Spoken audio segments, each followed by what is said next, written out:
నమస్తే దోస్తులు, ఎట్లున్నారు? మంచిగున్నారా? ఇవాళ తెలంగాణలో ముఖ్యమైన ముచ్చట్లేందో ఓ పారి చూద్దాం. 2027 జూలై 23 నుంచి జరిగే గోదావరి పుష్కరాలను దక్షిణ భారత కుంభమేళాగా నిర్వహించనుంది రేవంత్ సర్కార్. అందుకోసం ఇప్పటి నుంచే ఏర్పాట్లు చేస్తున్నది. తద్వారా తెలంగాణ ప్రతిష్ట మరింత పెరగనుంది. బతుకమ్మ కానుకగా మహిళా పొదుపు సంఘాలకు రేవంత్ సర్కార్ ఇస్తున్న ఇందిరమ్మ చీరలు సెప్టెంబర్ 23 నుంచి పంపిణీ చేయనున్నారు.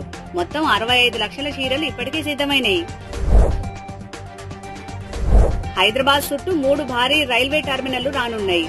ఓఆర్ఆర్, ఆర్ఆర్ఆర్ మధ్య ఈ టెర్మినల్ నిర్మించేందుకు రైల్వే శాఖ ప్రణాళికలు సిద్ధం చేసింది. ఈ మేరకు రాష్ట్ర ప్రభుత్వానికి ప్రతిపాదనలు పంపింది. Srisailam left bank canal SLBC సొరంగ పనుల్ని డ్రిల్లింగ్, బ్లాస్టింగ్ పద్ధతిలో చేయనున్నారు. టీబీఎం విధానంలో టెక్నికల్ గా ఇబ్బందులు వస్తాయన్న ఉద్దేశంతో బ్లాస్టింగ్ పద్ధతిలోనే పనులు చేయనున్నారు. బీజేపీ బీఆర్ఎస్ ల బంధం మరోసారి బయటపడ్డది.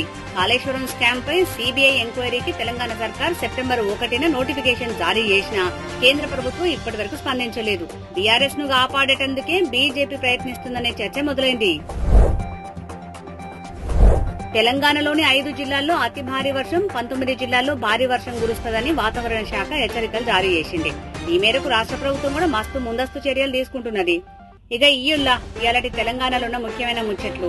మంచి ముచ్చట్లతోటి మళ్ళా రేపు కలుగుతాం.